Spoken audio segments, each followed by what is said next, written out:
Selamat malam para netizen dimanapun kita berada, salam inspirasi bagi kita semua. Pernyataan dari Prabowo nampaknya sontak begitu kan ya, di acara sambutan ya, di acara penutupan Musyawarah Nasional atau Munas ya ke-6 di PKS ya, yang diselenggarakan di Hotel Sultan Jakarta.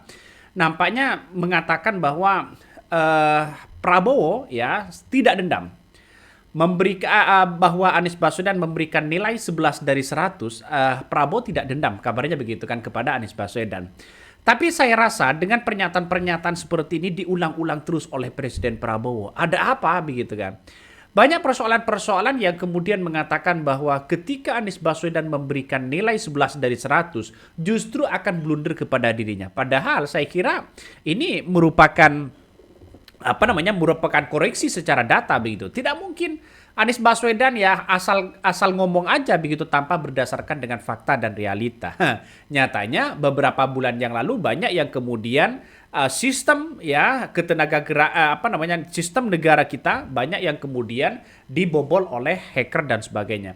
Nah, pernyataan Prabowo ini nampaknya menjadi menjadi perbincangan hangat begitu, dan bahkan Presiden Prabowo sendiri berterima kasih kepada Anies Baswedan karena dengan mengatakan seperti itu dianggap bahwa Anies Baswedan blunder dan sebagainya. Banyak komentar-komentar dari netizen ya. Coba kita tonton videonya seperti ini. Kalau mau belajar kalah, belajar dari Prabowo Subianto.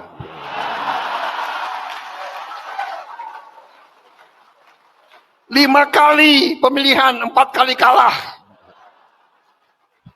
PKS ikut-ikut lagi.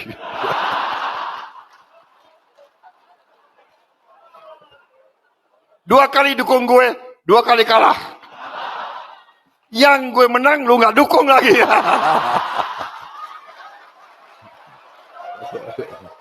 Tapi oke, yang liwat-liwat, kita bersatu sekarang untuk bangsa dan negara.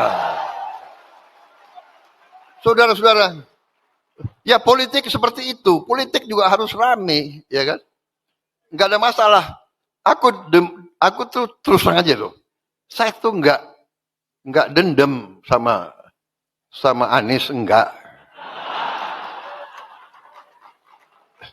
Kalau ya dikasih nilai 11 itu gue nggak apa-apa itu. Bener loh. Sebetulnya dia yang bantu aku menang, saudara. Karena emak-emak kasihan gitu loh. Iya kan? Itulah tadi ya apa yang disampaikan oleh Presiden Prabowo. Banyak yang sekarang ini banyak mengatakan bahwa kalau toh pada hakikatnya Prabowo kembali mengungkit nilai 11 dari 100 yang diberikan oleh Anies Baswedan ke Presiden Prabowo tidak dendam dan sebagainya, tapi para termol-termol mereka yang kebakaran jenggot. Satu begitu diantaranya takut ya Anies Baswedan ini gabung kepada Prabowo Subianto di kabinet Prabowo itu sendiri begitu kan ya. Dengan adanya seperti ini, maka masyarakat bisa melihat bahwa potensi Anies Baswedan di tahun 2029 bukan tidak mungkin. Ini akan digandeng lagi oleh PKS itu sendiri begitu kan. Walaupun banyak mengatakan pro dan kontra begitu ya. Bahkan ya Presiden Prabowo Subianto ini menegaskan bahwa tidak menyimpan dendam kepada Anies Baswedan. Lawan politik saat pemilihan Pilpres 2024 kemarin disampaikan oleh Presiden Prabowo yang berpidato begitu kan ya pada acara penutupan Musyawarah Nasional atau Munas begitu. Tapi nampaknya Partai PKS ya aman-aman aja, santai-santai aja mengatakan seperti itu. Walaupun 5 kali Presiden Prabowo melakukan itu dan bahkan 2 kali PKS mendukung Prabowo, ya walaupun kalah nggak ada masalah begitu kan ya. Kenapa kok masih diukit-diukit lagi begitu? Prestasi pemerintah yang saya pimpin cukup membanggakan, karena itu sekarang kalau saya diundang oleh parpol, saya semangat datang.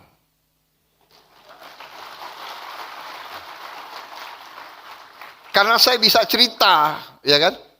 Dan karena saudara juga bagian dari koalisi saya, ya kalian ikut bangga juga dong. Iya kan? Tapi kau perhatikan nggak? Baru setelah Agustus lah aku lebih berani tampil. Bener? Terus terang aja, bulan-bulan pertama pemerintah komunikasinya kurang, saya akui. Karena kita lagi kerja. Kita komunikasi sering, bicara baik-baik, tapi hasilnya nggak ada, malu, malu sama rakyat, kasihan sama rakyat. Saya kalau keliling daerah, anak-anak keluar dari rumah, mereka teriak, Pak, makan bergizi, Pak. Oh ya, sudah terima? Belum, Pak, belum terima. Bayangkan itu, gimana itu? Aduh, sabar ya. Habis itu langsung kepala BGN saya telepon. Kepala BGN sudah botak. Kepala BGN sudah botak kepalanya itu.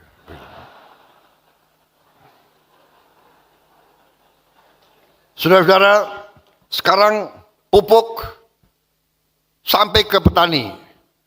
Tadinya ada 145 peraturan. Harus tanda tangan ini, tanda tangan ini, tanda tangan ini, tanda tangan ini, tanda tangan ini. Habis itu pupuknya menghilang, nggak tahu kemana. Ya, saya pernah diberitahu waktu saya hapus semua itu, saya perintahkan dari pabrik pupuk milik negara, pupuk disubsidi oleh negara, uang rakyat, maka pupuk itu harus langsung ke petani. Jangan terlalu banyak perantara. Habis itu ada yang sampaikan ke saya, Pak, nanti Bapak kehilangan loh, kehilangan dukungan. Kenapa? Pak, ada 27.000 distributor. Sekarang mereka kehilangan, Pak. 27.000 distributor. Saya bilang, berapa petani yang ada di Indonesia? 30 juta kakak dengan suami istri, 100 juta. Menang mana? 27.000 atau 100 juta?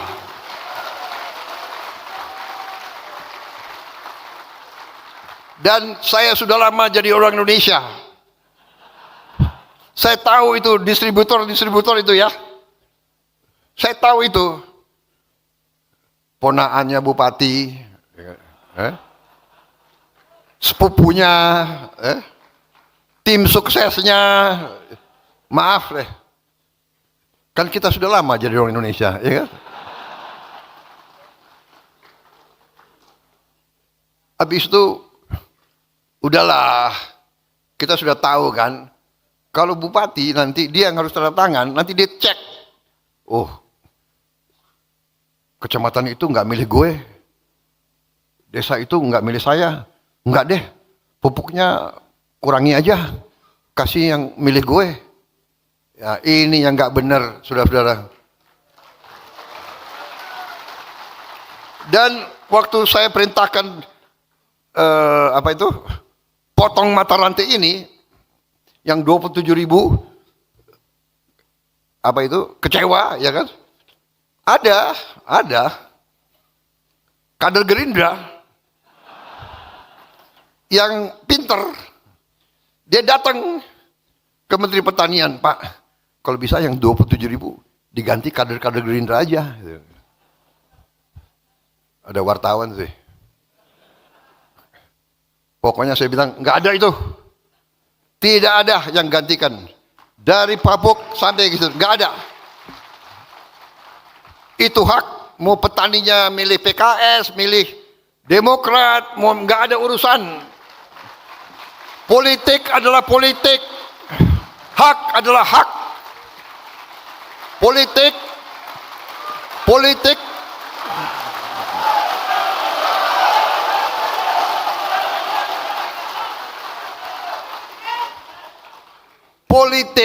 itu di kotak suara.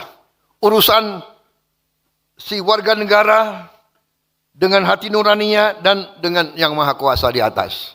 Nggak ada urusan. Nah, tanda-tanda inilah kemudian disinyalir bahwa bukan tidak mungkin kekuatan Anies Baswedan ini akan dirangkul oleh Presiden Prabowo. Mengapa seperti itu begitu? Coba kita lihat saja. Orang-orang yang selama ini kita lihat pendukung Anies Baswedan itu sangat solid hari ini. pendukung justru para termol-termol mereka justru menyerang Anies Baswedan begitu. Bahkan ya pendukung-pendukung Prabowo tidak murni mereka sekarang. Bagaimana salah satu pemurniannya adalah ya kalau Gibran ini dibuang, pendukung-pendukung Prabowo ini tidak murni 100%. Salah satunya harus gandeng Anies Baswedan.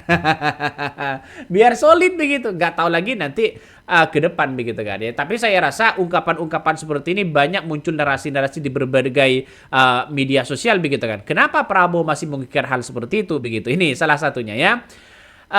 Mendingan urusin serius ya pengangguran parah ya rakyat Indonesia daripada curhat Pilpres 2024. Buat apa? Ada yang mengatakan seperti itu.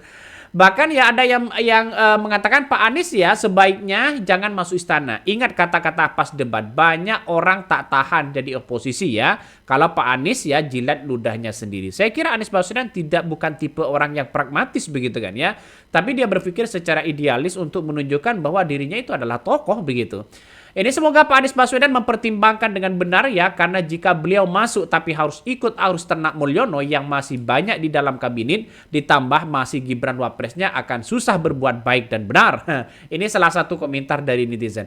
Tapi saya melihat bahwa dengan adanya seperti ini masyarakat bisa melihat ya, tapi dengan masuknya Anies Baswedan misalnya di kabinet Prabowo, saya kira ini langkah yang bagus. Artinya apa? Artinya secara tidak langsung bahwa potensi Anies Baswedan ke depan dia punya jabatan. Nah, jabatan itu apakah bisa bekerja atau tidak? Dan diuji di situ begitu. Ya, saya kira elektabilitas seperti AHY, elektabilitas seperti Gibran nanti akan bersaing di situ begitu. Makanya sekarang ini walaupun Anies Baswedan bukan pejabat, bukan apa-apa, itu masih dikelilingi orang-orang baik. Masih dikelilingi para pendukung-pendukung mereka begitu. Apalagi sekarang kan punya ormas. Misalnya begitu kan. Ya misalnya. Ya nggak ada masalah hal-hal seperti itu begitu. Nah, hal itu diungkapkan oleh Presiden Prabowo dalam sambutannya begitu mengatakan, saya tuh nggak dendam kepada Anies Baswedan. Ya, ini kata Prabowo di hadapan kader-kader PKS begitu kan ya. Kita harus demokrasi yang dewasa, yang kalah siap kalah, yang menang siap menang, kata Presiden Prabowo Subianto. Tapi kenapa kok selalu diungkapkan sekarang begitu? Nah, saya kira ini menjadi ajang konsolidasi besar begitu kan ya, Prabowo dengan PKS. Harusnya dendam sama Mulyono, ya curang dia 2019. Masa sama Anies ya, Gegara cuma dikasih penilaian, itu kan opini dia sebagai rakyat ketika Prabowo menjabat sebagai ya pejabat atau minhan ya. Di itu ya sisi humanisnya banyak presiden ya, Pak Presiden. Saat debat nggak ada apa-apanya ya dibandingkan dengan ujaran tidak sopan ya kepada Gibran Fufu Fafa, maksudnya Gibran dan Fufu Fafa dan sebagainya. Ini komentar-komentar netizen ya, apa maksudnya. Jadi saya kira dengan pernyataan Presiden Prabowo tadi menandakan bahwa hal yang biasa begitu kan. Hal-hal yang kemudian mungkin diingat ini akan mungkin masyarakat Indonesia akan menggoreng habis-habisan nanti begitu. Dalam artian ya para termol-termol itu ya seolah-olah masih ada nuansa dendam dan sebagainya. Padahal Prabowo itu sendiri mengungkapkan seperti itu kan hal-hal spontanitas begitu. Dan bahkan Anies Baswedan dan Prabowo tidak ada masalah. Presiden Prabowo dengan Anies Baswedan tidak masalah. Justru ini kalau Anies Baswedan diangkat menjadi menterinya, maka kemudian yang terjadi itu adalah ya kecemburuan sosial para termol-termol itu. Pasti mengkritik habis-habisan begitu ya. Ya, inilah politik yang terjadi. Oke, mungkin itu ya yang kami sampaikan ya. Tonton terus di channel Honda Podcast Rakyat ini, jangan lupa di-subscribe.